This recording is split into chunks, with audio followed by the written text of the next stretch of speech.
السلام علیکم ورحمۃ اللہ وبرکاتہ۔ کیا حال ہے؟ آپ سب کا ٹھیک ہے؟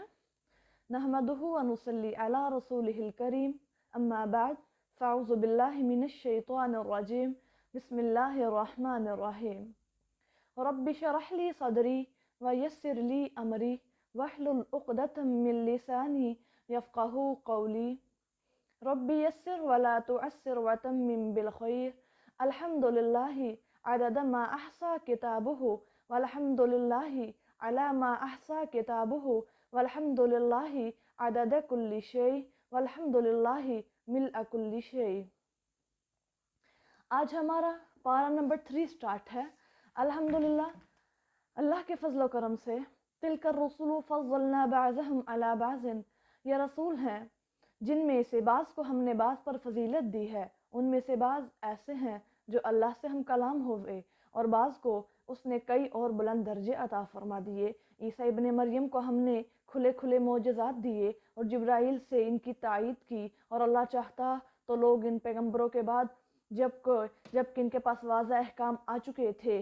ایک دوسرے سے نہ لڑتے، لیکن باوجود اس کے لوگوں میں باہمی اختلاف پیدا ہوا تو ان میں بعض تو ایمان پر قائم رہے اور بعض نے کفر کا وتیرہ اختیار کیا۔ اور اگر اللہ چاہتا تو یہ لوگ ایک دوسرے سے نہ لڑتے، مگر اللہ جو چاہتا ہے کرتا ہے۔ اب تلک الرسل فضلنا بعضهم علی بعض، اس آیت میں اللہ ذوالجلال نے خبر دی ہے کہ ہم نے بعض انبیاء رسول کو بعض پر فضیلت عطا فرمائی، جیسا کہ دوسری جگہ پر فرمایا وَلَقَدْ فَضَّلْنَا بَعْضَ النَّبِيِّينَ۔ پیارے پیغمبر علیہ الصلاۃ والسلام فرماتے ہیں کہ مجھے کسی اور پیغمبر پر فضیلت نہ دو اور نہ کسی اور پیغمبر اور رسول کو مجھ پر فضیلت دو۔ قرآن و حدیث میں کوئی مخالفت نہیں ہے۔ یہاں پر اللہ کریم نے فرمایا ہے، اے نبی صلی اللہ علیہ وسلم، آپ لوگوں کو بتا دیجئے کہ ہم نے آپ کو تمام جہان والوں سے زیادہ مقام اور مرتبہ عطا فرمایا ہے۔ آپ سید الرسل ہیں، جتنے فضائل جس نبی اور رسول کے بتائے ہیں وہی بیان کرنے چاہیے، مگر ہم نے کسی کو خلیل، کسی کو کلیم، روح وغیرہ بنایا ہے۔ پس جو بات کسی صحیح حدیث سے معلوم ہو جائے اسی حد تک بیان کرنا درست ہے۔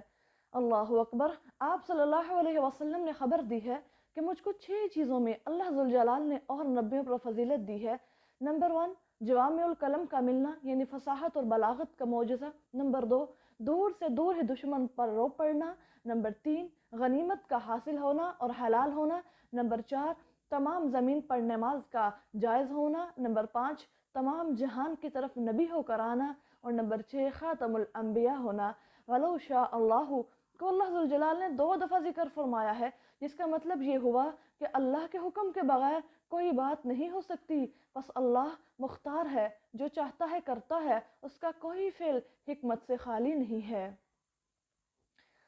اب اللہ اکبر، اللہ فرماتے ہیں کون سا خرچ کیا ہوا کام آئے گا، یعنی اللہ کے راستے میں جو مال تم خرچ کرو گے وہی تمہارے کام آئے گا۔ یا لوگو جو ایمان لائے ہو، انفقوا مما رزقناکم، جو ہم نے تمہیں رزق دیا ہے اسی میں سے کچھ حصہ اللہ کی راہ میں اس سے پہلے خرچ کر لو کہ وہ دن آ جائے جس میں نہ تو خرید و فروخت ہوگی اور نہ ہی کوئی دوستی ہوگی اور نہ کسی کی سفارش کام آئے گی، اور انکار کرنے والے ہی ظالم ہیں۔ اب اللہ فرماتے ہیں میرے راستے میں تم نے اپنے مال کو خرچ کرنا ہے کہ قیامت کے دن بڑے بڑے درجات کے مستحق بنو۔ جو نیک کام کرنا چاہتے ہو اپنی دنیا کی زندگی ہی میں کر لو، قیامت کے دن نہ تو خرید و فروخت ہوگی، نہ زمین بر سونا دینے سے تمہاری جان چھوٹے گی، نہ کسی کا نسب، خاندان، کسی کا مال و دولت اور کسی کی محبت اور سفارش تمہارے کوئی کام نہیں آئے گی۔ اگر وہاں پر کام آئیں گے تو تمہارے دنیا میں کیے ہوئے نیک اعمال ہی کام آئیں گے۔ اللہ لا الہ الا هو الحی القیوم، لوگو اللہ وہ ذات ہے جس کے سوا کوئی معبود نہیں، وہ حی القیوم ذات ہے، اسے نہ اونگ آتی ہے اور نہ ہی اسے نیند آتی ہے۔ آسمان و زمین میں جو کچھ ہے وہ سب کا سب آسمان و زمین میں ہے، وہ اللہ ہی کا ہے۔ کون ہے جو اس کی اجازت کے بغیر اس کے پاس کسی کی سفارش کر سکے؟ اب یہ جو آیت الکرسی ہے اس کو اللہ کریم نے عظمت اور بزرگی والی آیت کہا ہے۔ حدیث مرفوع میں آیا ہے کہ کتاب اللہ میں افضل آیت آیت الکرسی ہے، اور ابو اسامہ رضی اللہ تعالیٰ عنہ سے مروی ہے کہ اللہ کا وہ اسم اعظم کہ جب اس کے ساتھ دعا کریں تو وہ دعا قبول ہوتی ہے۔ 3 صورتوں میں ہے۔